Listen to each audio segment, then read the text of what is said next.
So nagbabalik tayo para sa isang kwento para sa bayan. So pag-usapan naman natin yung war on drugs ni PRRD. Pag-usapan muna natin kung bakit ba kailangan mag-declare ng war on drugs si PRRD. No? At ano ba ang mahihita niya? Ano ang mapapala ng pamilya niya kapag nag-declare siya ng war on drugs? Sa napakadaming problema ang kinakaharap ng mga inosenteng kabataan na namamatay o pinatay, ni-rape at pinatay. Pinapit na isang batang babaeng nakitang patay sa Atimonan, Quezon. Ang biktima 7 taong gulang nakasilid sa sako. Walang damit pang ibaba ang biktima na hinihinalang ginahasa muna bago pinatay. Patuloy ang investigasyon ng pulisya para matukoy kung sino ang nasa likod ng krimen. Kahit siguro sinong magulang, no? Kung meron kang pagmamahal sa kapwa mo, lalo-lalo na sa kabataan na musmus pa, ay nakaranas na ng ganong klaseng paghihirap at pagkamatay, siguro talagang mag-iisip ka, ano ba ang pwedeng gawin? So bilang tatay o bilang tatay ng buong Pilipinas o bilang presidente, wala kang ibang gawin kundi gumawa ng paraan para protektahan ang taong bayan o yung mamamayan. Simple, yung mga inosente o yung law-abiding citizen. Ganun lang kasimple yun. Kung bakit kailangan gumawa ka ng paraan para maprotektahan sila. So, sa madaling salita, influence of drugs yung karamihan na gumawa ng karumal-dumal na krimen. Diba? Can you imagine? Batang paslit, natutulog lang sa tabi ng magulang mo. Ito yung kwento na pagkaupo lang pa lang ni PRRD, no? Yung bata katabi natutulog ng magulang niya. Ano sila mga nasa bangketa sila. Nakatira. So yung anak niya katabi niya natutulog. Tapos itong adik kinuha yung anak niya habang natutulog, dinala sa jeep, doon ni rape at pinatay. Can you imagine? Wala pang 5 taon ang bata. I think 2 years old pa lang ang bata. Isipin mo yun, dahil lang sa kaguguhan ng isang adik, mawawalan ka ng anak na ganun-ganun lang. Hindi mo deserve yun. Walang magulang na magiging deserve sa mga ganung klaseng pangyayari sa anak nila. Sa napakaraming rape cases, mula pa ng panahon ng mga dilawan, mula 2010 hanggang 2016. On the other hand, for the years 2010 to 2016, under the Aquino administration, there were 85,878 recorded killings with an average of 14,313 killings per year, 1,193 killings per month, or 40 killings per day. You were the Justice Secretary during the Aquino administration. Why did you not investigate these killings? At karamihan doon, puro drug-related cases. Ang di pa nakakatuwa doon, may mga biktima na kabataan na ni-rape na pinatay pa. Di ba? Kaya sa panahon ni PRRD, dala-dala niya yung mga ganung klaseng problema. Di ba nga, marami siyang mga sample. I was the father. Then you rape my daughter and you kill them. Would you think I will wait? Would you think my anger can wait? Justice? Of course not. I will kill you. Di ba? Tapos ikaw yung magiging leader, tapos wala kang gagawing wala kang gagawing hakbang para labanan yung ganun. Di ba? So bilang isang leader na matino, isang leader na may malasakit sa mamamayan, gagawa ka ng paraan para protektahan sila. At yan nga ang paglulunsad niya ng war on drugs para maprotektahan ang mga inosente at law-abiding citizen. Lalong-lalo na yung ating kabataan na magiging future ng ating bansa. Di ba? So ano ba magiging niya doon? Walang magiging si PRRD sa pag-declare ng war. Magkakaroon pa siya ng maraming kalaban dahil unang-una yung mga drug lord. Di ba? Pangalawa yung mga politiko na kasabwat ng mga drug lord. Wala siya magigain kahit yung pamilya niya, walang magigain. Di ba? Bagkus magkakaroon pa ng maraming kaaway. So ganyan ang ginawa ni PRRD dahil alam niya kailangan niya ng kumilos dahil napakadami ng adik sa buong Pilipinas, kaya kailangan na niyang kumilos at gumawa ng paraan para maprotektahan ang mga kabataan sa mga drugista at kriminal na walang ginawa kundi maghanap lang ng mabibiktima. Ibig sabihin, wala na silang takot gumawa ng kasamaan. So ganoon naman talaga, yung mga drug addict, hindi naman talaga nag-iisip na lang yun eh. Di ba? So yun yung mga rason kung bakit kailangan niyang maglungsad ng war on drugs para protektahan ang mga mamamayan, lalong-lalo na yung mga kabataan. No? At yung mga law-abiding citizen. Kasi sila yung nabibiktima ng mga drugista at kriminal. So bilang isang leader, kailangan mong gumawa ng paraan para labanan ang mga drugista at kriminal na influence din ng droga. So para sa akin, ang pinakamagandang ginawa ni PRD, yung paglungsad niya ng war on drugs. Di ba? Maraming natakot doon, maraming natakot. Maraming sumuko, maraming hindi sumuko, at yung iba yung lumaban at nangamatay. Kadalasan sinasabi ng mga kritiko ng ni PRD, lalo-lalo ito yung mga kakampi, bakit daw puro mahihirap lang? Di ba? Ang namamatay. So, ganito kasi yan. Ipapaliwanag natin kung ano ba ang structure ng mga pulis. Kung bakit naunang nahuhuli yung mga user bago sa ano. Tapos yung mga sinasabi nilang mahihirap lang, yun yung mga user. Di ba?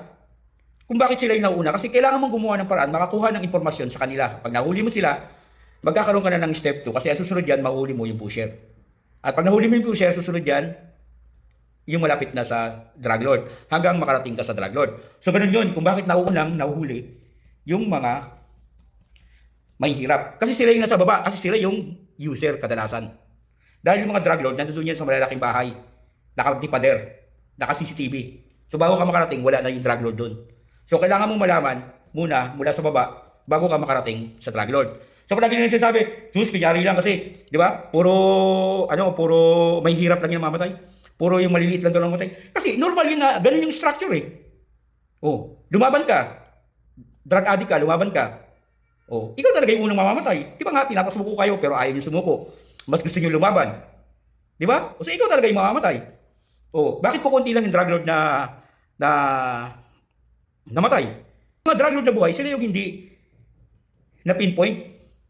Di ba? Sila yung hindi na pinpoint, sila yung hindi naturo. Walang nakuhang info ang mga pulis sa mga drug lord na yon. Oh. Pero huwag yung sasabihin na walang namatay na mga big time. Sino ba sila paruhinog? Di ba? Sino ba ang mga paruhinog? Hindi lang yan small time na mga drug lord. Dating mga gumagawa yan ng mga krimen. Dating mga kriminal yan na nagbago ng at naging politiko, naging drug lord. So hindi yan pipitsugin na Talagang mga palaban na kriminal yan. Sangkot yan sa mga na kidnap or ransom, hindi yan pipitsugin. Yung Alvera Mayor na sumuko kay Bato at umamin kung ano yung kasalanan niya. Di ba? O, yung tatlong Chinese na ginamit pa sa Quadcom. Sa investigasyon sa Quadcom, na pinatay yung tatlong Chinese na yun sa Davao, di ba? O, hindi ba mga drug lord yun? Natural, mas kukunti talaga ang mahuhuling mga drug lord. Kasi, sila lang yung nagpapalaganap eh. Kumbaga, dito yung mga drug lord na yun, paano yung distribution nila? Pag ganun, sino yung mga yun? Hindi yung mga mahihirap na user. Okay, mas marami talaga yung mahuhuling, mahuli talaga mga mahihirap. Kasi sila yung kadalasan user eh. Oh. Pero huwag yung sasabihin na walang nahuling mga drug lord. Walang namatay ng mga drug lord dahil kalokohan yun. Sino si Paruhinog? Di ba? Sino yung Alvera Mayor? O sino yung tatlong Chinese na ginamit pa sa hearing sa Quadcom? Di ba? Hindi pwedeng 1 milyon ang namatay na pusher, 1 milyon din magiging dapat mamatay na drug lord. Walang ganun. Kung 1 milyon namatay na mga user, malamang mga 10 lang ang posible sa mga drug lord. Ganun lang yun. Oh. Kaya huwag yung sasabihin na may hirap lang ng Oh, tapos sasabihin niyo pa, di ba yan, talagang inutos siya na patayin ni PRD. Wala ka namang narinig na sinabi ni PRD, sige, pag nakita mong addict yan, patayin mo. Walang sinabing gano'n si PRD. Ang sinabi ni PRD, gawin niyo yung duty niyo bilang pulis, di ba? Kung tingin niyo ang buhay niyo ay nasa alanganin, di ba? Shoot him first. No? Natural, kung ikaw pulis, hayaan mo ba siyang umunang bumaril? Ay kung namatay ka, di kawawa yung pamilya mo. Tapos siya buhay, tapos siya pag-alagala pa rin, at mambibiktima pa rin, mangre-rape, di ba?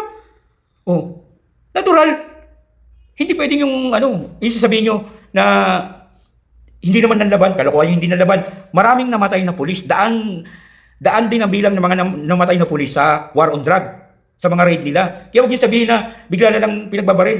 Kaya sila pinagbabaril kasi lumaban sila. Ganun lang kasimple yun. Di ba? Oh. Tapos sabihin nyo, bakit may mga kabataang namatay? Ay, drug addict pa rin. Di ba? Huwag kayong magpakabobo. Kaya nga war eh. War, di ba? War on drugs. Ibig sabihin, gera yan. Normal yan na kapag may gera, meron talagang posibleng madamay na inosente. Kasi hindi mo naman kontrol yung bala eh. Di ba? Eh di sana kung hindi lumaban yung mga, di ba, mga drugista na yan, yung mga kriminal na yan, eh di sana walang madadamay. Ganun lang kasimple yun. Kaya huwag yung sabihin na bakit yung ilang taon na namatay, gago ba naman yung mga pulis papatay ng musmos, di ba, natutulog? Natural, namatay yun dahil hindi sinasadya. Ang tawag doon, collateral damage. When it comes to war, mayroon talagang collateral damage at hindi pwedeng hindi mawala yan. Kahit sa gera, hindi pwedeng mawala na may namamatay na inosente kasi part yan ng gera. Diba? At yung mga pulis na nakadisgrasya ng hindi sinasadya, lahat sila nakakulong. Lahat sila may pananagutan sa batas. Di ba? Sasabihin nyo si Kian dapat nag-e-exam pa ngayon. Dapat si Kian mag-e-exam ng kinabukasan. Di ba? Okay, sabihin na natin si Kian na damay. Okay. Sabihin na natin si Kian na damay. Di ba? Nagkamali ang pulis dahil tumakbo si Kian, binaril. Di ba? Ikaw ba naman? Di ba? Raid ngayon, di ba? Raid. May nakita kang tumakbo. Di ba? Oh. Siyempre, ang isip mo, bakit ka tatakbo? Ang isip mo, kasali siya. Kasi tumakbo siya eh. Oh. So, di ba? So, bakit naman sinasabi na may baril si Kian? Okay, sabihin na natin na gawa-gawa ng mga pulis yun. Kasi, naghahanap sila ng way na baka maligtas sila. Pero ano ba nangyari? Di ba? Lahat ng gumawa kay Kian, nakakulong. Napagbayaran nila yung ginawa nila. Kaya huwag niyo sasabihin na bigla na lang babaril. Pinapasuko nga kayo, di ba? Pinapasuko nga yung mga drugista, di ba? O bakit di kayo sumuko? O, tapos nung nakipagbarilan kayo, namatay kayo, sisihin yung mga pulis. Tapos sasabihin ng mga kritiko nyo na mga kakamping, pinagbabarilan basta-basta. Di ba? Tapos nung may namatay ng mga pulis at nag-iiyak yung mga kamag-anak, wala kayong simpatya? Di ba? Yung yung pakikipaglaban nyo sa may pagkakaiba. Pagdating sa kriminal, dahil nagigain siguro kayo politically, sinasakyan nyo. Pero pag may namamatay ng mga pulis, hindi nyo sinasakyan. Baga wala kayong simpati. Hindi ko sinasabi si Kian na may kasalanan. Okay, sabihin na natin, nagkamali ang pulis doon. So ano ba nangyari sa mga pulis? Di ba? Nakakulong. Part din yan ng giyera. Na ibig sabihin, merong nadadamay na inosente. Na kahit hindi mo sadyain, nagkakataon talaga nangyayari yan. Kasi nga giyera eh. Hindi mo naman control yung emosyon mo at yung gatilyo mo, pati yung bala mo. Di ba? Pero kung ako sa inyo, kung kini-question nyo, bakit namatay si Kian, sige, pumunta kayo sa lugar nila mismo. Sa lugar nila Kian, magtanong kayo kung anong klaseng bata si Kian. Di ba? Ayoko lang elaborate dito, pero alam ko, meron akong classmate dyan mismo, kapitbahay nila. Pero sinasabi ko nga, di ba, maaring nagkamali lang talaga yung pulis sa pagpatay kay Kian, pero hindi ibig sabihin sinadya niyang patayin o intensyon niyang patayin. Di ba? O utos ni BRD na patayin. Dahil napakaliwanag kung sinabi ni BRD. Kung ang, di ba? Kung ang buhay mo ay nasa, di ba? Peligro, shoot him first. Kasi ayokong ang mga pulis ko ang mamatay. Kasi napakahirap naman yun. Pamilyado ka rin, di ba? O, nakita mo nagpuputukan na. Hindi ka ba mapaputok? O, ikaw mamatay. Di ba? Pero ang doon, napagbayaran na ng mga pulis yung mga atraso nila. Di ba? Kaya huwag yung sabihin na pinagbabaril. Di ba? So bakit huwag yung sabihin na utos ni PRD? Unang-una, bakit mag-uutos si PRD na pagbabaril lahat ng mga mahirap o ng mga drug addict? Anong magiging niya? Anong mapapala niya? Wala. Kaya nga niya ginagawa yun na naglungsad siya ng war on drugs para protektahan ang mga mamamayan. Kahit yung mga anak ng mga kritiko, na mga kagaya nyo, pinoprotektahan niya sa mga drugista at kriminal na nanamantala ng kabataan. Di ba? Ano nangyari ngayon? Sa Toledo, Cebu, nakadalawa na sila. Di ba? Ni-rape na, pinatay pa. O kasi nga, laganap na naman ng droga. Yun yung dahilan kung bakit naglungsad si PRRD para maprotektahan yung mga kabataan, lalong-lalo na yung mga anak nyo. Kaya para sa akin, bilang DDS, pabor na pabor ako sa paglungsad ni PRRD ng war on drugs. Dahil, nung time na naglungsad siya ng war on drugs, napaka-safe ng bansa. Para sa akin, kahit na alam kong wala naman siyang mapapala, wala naman siyang magigain ng pamilya niya, wala rin namang magigain sa paglungsad niya ng war on drugs, para sa akin, napakatapang na, na desisyon yun. Bakit?